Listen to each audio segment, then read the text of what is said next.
যখনই সে একটা আম আনতেছে, সে এই পাশে একটা দাগ দিচ্ছে, দুইটা আনলে এই পাশে একটা দাগ দিচ্ছে। সে চিন্তা করলো এইগুলোকে যেভাবে আমি চিহ্নিত করছি এগুলোকেও করি। তখন চিন্তা করলো আবার নতুন কোন সংখ্যা নিব বা নতুন কোন চিহ্ন নিব, না আর ভালো লাগতেছে না। তখন এই চিহ্নগুলার আগে সে একটা করে মাইনাস চিহ্ন দিল, -1, -2, -3, -4, -5, এভাবে চলতে চলতে যতগুলো আম আনলো সে ততগুলা দাগ দিয়ে রাখলো।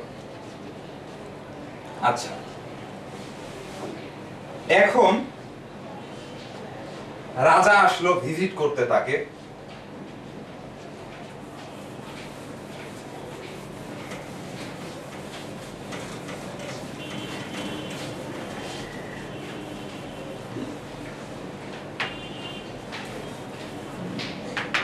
রাজা আসলো এর কাছে,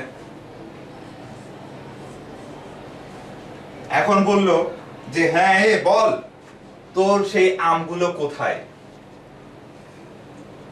এখন সে এই লাইনটা আর রাজাকে দেখানোর সাহস পাচ্ছে না, যেখানে তো সব ধার আছে, রাজা যদি বুঝে ফেলে। সে তখন কি করলো, সে হিসাব করে দেখলো তার টোটাল এ সংখ্যক আম আছে, আম ছিল, আর এ সংখ্যক আম আনলো হাতিম তাইয়ের কাছ থেকে। সে তখন এই এটাকে কিভাবে রাজার কাছে রিপ্রেজেন্ট করবে, সে তখন এইটাকে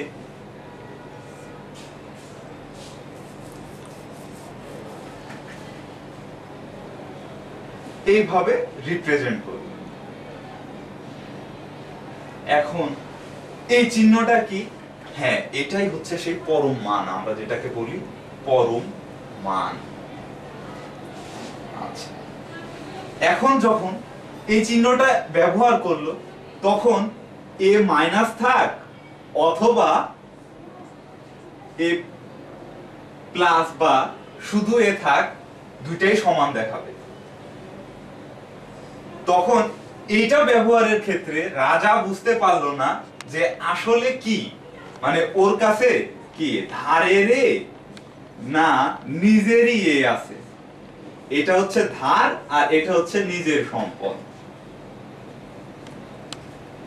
রাজাকে বোঝাই দিল, রাজার সাথে অনেক কথা হইলো, মেয়ের বিয়ে পাকা করলো, মেয়ের বিয়ে দিল, শ্বশুর বাড়ি চলে গেল। আর এভাবেই আসলে চলে আসলো পরম মানের ব্যবহার।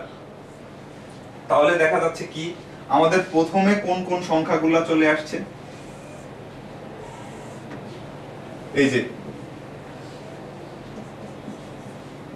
1, 2, 3, 4, 5, 6, 7, 8, 9, 10 এভাবে চলে আসছে, যেটাকে বলা হয় কাউন্টেবল নাম্বার বা গণনাকারী সংখ্যা বা স্বাভাবিক সংখ্যা। তারপরে আমাদের যেগুলো আসলো সব -3,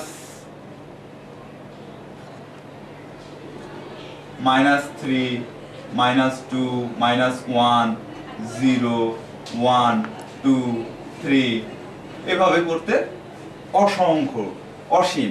আর এই সংখ্যাগুলোকে বলা হয় পূর্ণ সংখ্যা, পূর্ণ সংখ্যা বা ইংরেজিতে বলে ইন্টিজার্স। এর মাঝে কোনগুলো, শুধু এই সংখ্যাগুলোকে নিয়ে যেই সেটটা তৈরি হলো আমাদের নতুন, সেটাকে বলা হচ্ছে ইন্টিজার্স।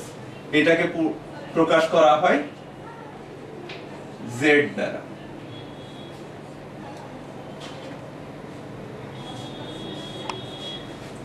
আচ্ছা, এখন এ চিন্তা করলো যে এই যে 0, 1, 2, 3, 4, 5, 6, 7, 8, 9, 10, 11, 12, 13, 14, 15, 16, 17, 18, 19, 20 এভাবে অসীম সংখ্যক আমগুলোর জন্য অসীম সংখ্যক চিহ্ন ব্যবহার করা হচ্ছে পৃথক পৃথক ভাবে। এটা আসলে অনেক একটা ইরিটেটিং ব্যাপার। তো তখনও বললো, মনে মনে ভাবলো যে এইগুলো না, আমি চিহ্নটাও নতুন করে সাজাবো, যেটা 0, 1, 2, 3, 4, 5, 6, 7, 8, 9 এই 10টা চিহ্নকে ব্যবহার করে। এখন কি করবে? তো ও তখন ভাবলো যে এইগুলোর আগে সবার আগে একটা করে শূন্য বসায় দিই। 0 0 0 0 0 0 0 0 0। এখন ভাবলো যে সবার আগে তো একটা করে শূন্য বসায় দিলাম, এবার তাহলে কি হবে? তাহলে এইগুলোকে আবার সেই 0 1 2 3 4 এভাবে আস্তে আস্তে সে সাজাইতে থাকলো। আচ্ছা, তো এইখানে যখন 0 0 সবার আগে একটা করে শূন্য দিছে, তো তারপরে এই শূন্যটা একবার ব্যবহার করলো, তো এইবার 1টাকে ব্যবহার করবে। 1 1 1 1 1।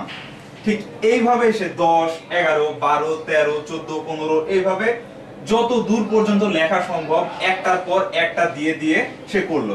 সে চিন্তা করলো 19 পর্যন্ত আসলো, হ্যাঁ এখন কি হবে? তারপরে 9 এর পরে তো এটা আবার 0 করব, তাহলে 0, তাহলে আমরা তো 1 নিলাম, দেন আমরা তখন 2 নিব, তখন কি হবে?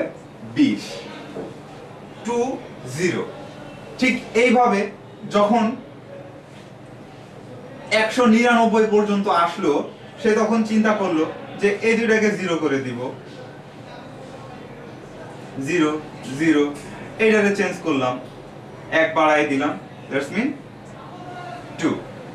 ঠিক এইভাবে সে সবগুলোর হিসাব করলো, সবগুলো চিহ্ন পরিবর্তন করে দিল।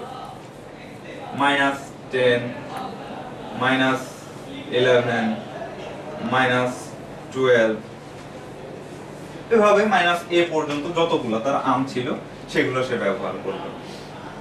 এখন আমরা এই লাইনটা থেকে কি কি দেখতে পাচ্ছি? এই পর্যন্ত আমরা যে সেট ধারণা জানি, সেই সেট ধারণা অনুযায়ী কতগুলা সেট আসলো? প্রথমে আমাদের এসেছিল কি? আম গণনা করেছিল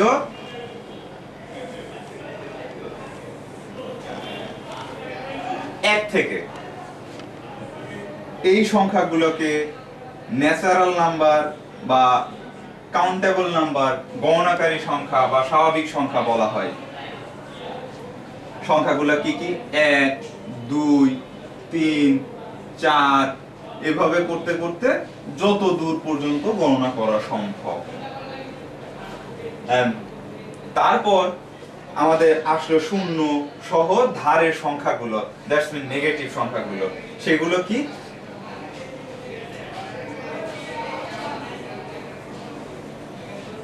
অসীম সংখ্যা আগে থেকে সাজিয়ে লিখলে আসবে, মাইনাস নেগেটিভের থেকে আসছে -3 2 -1 0